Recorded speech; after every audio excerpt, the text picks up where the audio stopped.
বন্যার জলে ভাসছে গোটা আগরতলা শহর। মুখ্যমন্ত্রী প্রফেসর ডক্টর মানিক সাহা নিজ অফিসের উদ্দেশ্যে বের হলেন বোটে চড়ে, যা ত্রিপুরার ইতিহাসে প্রথম ঘটনা। মুখ্যমন্ত্রীকে নৌকা জোরে অফিসে যেতে হচ্ছে। বোঝা যাচ্ছে রাজধানীর অবস্থা কতটা ভয়াবহ হয়ে দাঁড়িয়েছে। ডিজাস্টার ম্যানেজমেন্ট টিম মুখ্যমন্ত্রী প্রফেসর ডক্টর মানিক সাহাকে ওনার বাসভবন থেকে বের করে রাস্তায় বোটে চড়িয়ে অফিসের দিকে এগিয়ে দিলেন। স্বাভাবিক কারণে প্রশ্ন তুলছেন বিরোধীরা। আগরতলা শহরের নাগরিকরা যখন 2018-র আগে এমনই একটি প্রাকৃতিক দুর্যোগের সময় তৎকালীন বিরোধী কংগ্রেস এবং বিজেপি কংগ্রেস প্রশ্ন তুলেছিল, আগরতলা শহরের এত বানভাসী অবস্থা কেন? নিকাশি ব্যবস্থা নিয়ে কোনো কাজ করেনি বিগত সরকার। এখন সাধারণ মানুষ প্রশ্ন তুলছে, তাহলে গত 6 বছরে আগরতলা কর্পোরেশন কি কাজ করেছে? কেন মুখ্যমন্ত্রীকে নৌকো চড়ে অফিসে যেতে হচ্ছে? মেয়র দীপক মজুমদার কি জল নিকাশি নিয়ে তাহলে কোনোই কাজ করেনি? এমন এক গুচ্ছ প্রশ্ন উঠছে।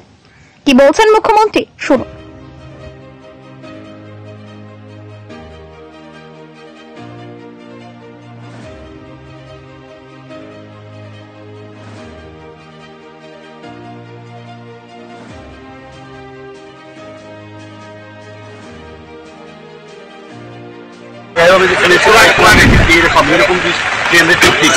এরকম বৃষ্টিটা কখনো ত্রিপুরাতে আমার জানা মতে হয়নি।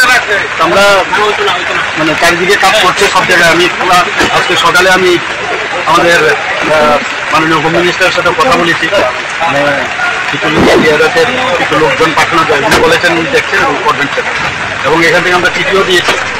আশা করি সব দিকেই নজর আছে, সবাই কাজ করছে। ডিএমরাও সতর্ক, সব দিকে ডিএম সতর্ক, সমস্ত অন্যান্য যারা আমাদের আরম্ভ করে সব। কতজনের প্রাণহানি হয়েছে এবং কোনো দিকে আমার কাছে যা খবর আছে 7 জনের মতো, আর 2 জন বোধ হয় এখন ওদেরকে পাওয়া যাচ্ছে না। তো পরবর্তী সবাই জানা যাবে আসল কি সংখ্যাটা জানা যাবে। যারা ক্ষতিগ্রস্ত হয়েছে তাদেরকে নিশ্চয়ই আমরা সরকারের তরফ থেকে নিশ্চয়ই আমরা সাহায্য করবো, যা করার আমরা করবো। মানে এক্সট্রিম অব্দি আমরা যাবো, যা সাহায্য করবো। বহু জায়গায় দেখা যাচ্ছে এনিম্যাল ভোগান্তি হচ্ছে। এটা তো আপনারা বুঝতেই পারছেন কি ধরনের, এই ধরনের তো এটা মানে কি বলবো, এই ধরনের তো ঘটনা আর কখনো আগে হয়নি। আমাদের সরকারের তরফ থেকে আপনার চেষ্টা হচ্ছে সব দিকে সাহায্য করার, যা যা করার আমরা করছি। ঠিক আছে, thank you sir. Thank you.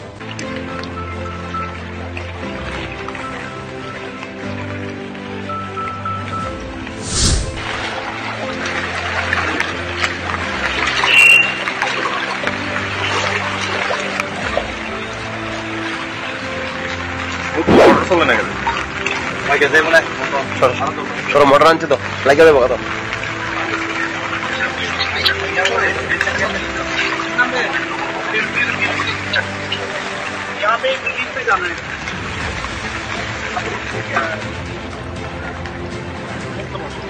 हाँ